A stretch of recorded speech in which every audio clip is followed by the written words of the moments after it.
Last videos में हमने देखा था हमारा ब्रेन किस तरह से फंक्शन करता है और हम इसे किस तरह से एक्टिवेट कर सकते हैं।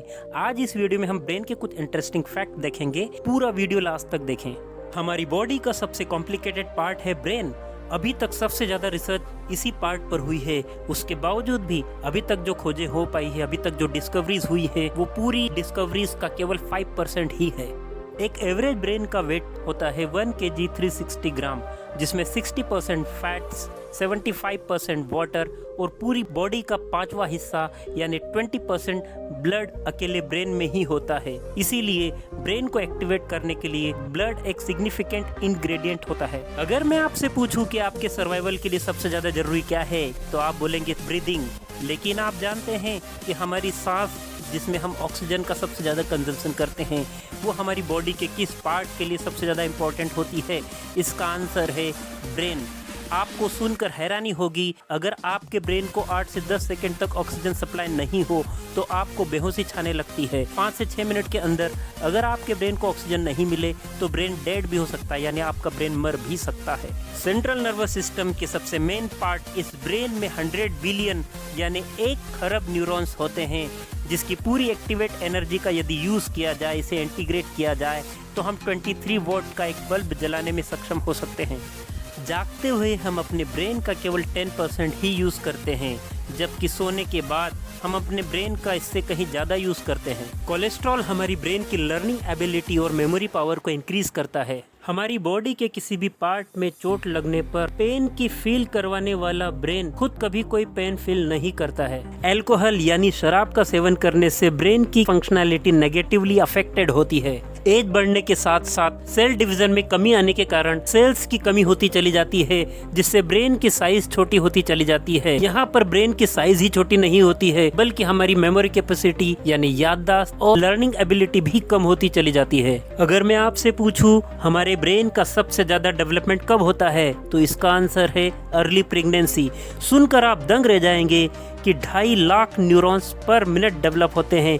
इसीलिए हिंदू धर्म में गर्भधारण संस्कार को इतना इम्पोर्टेंस दिया जाता था। ह्यूमन ब्रेन में इतनी ज्यादा ब्लड वेसल्स होती हैं कि उनको खोलकर यदि उनकी लेंथ को मेजर किया जाए या जमीन पर फैलाया जाए तो यह 1 लाख मील से ज्यादा लंबी हो जाती है। हमारे ब्रेन की एफिशिएंसी का बढ़ना हमारे खान पान, रूटीन, सोने या आराम करने की एक संतुलित मात्रा यानी सर्टेन क्वांटिटी, इसके अलावा ऑक्सीजन की proper supply, blood supply, water की प्रॉपर अवेलेबिलिटी, इन सभी पर डिपेंड करता है।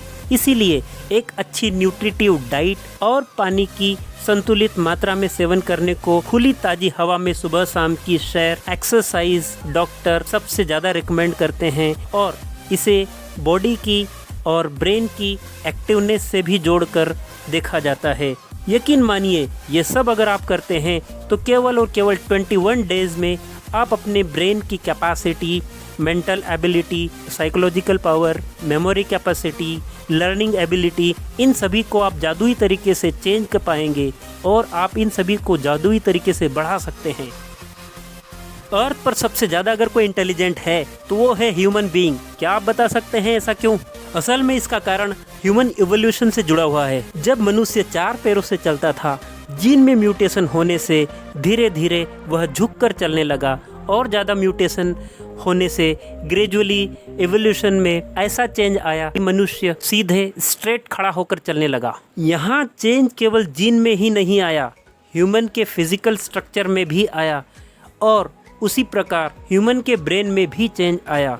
क्योंकि जब मनुष्य 4 पैरों से चलता था तब उसका ब्रेन अर्थ की ओर झुका रहता था, लेकिन जब झुक के चलने लगा तो थोड़ा 90 डिग्री एंगल ऊपर उठा।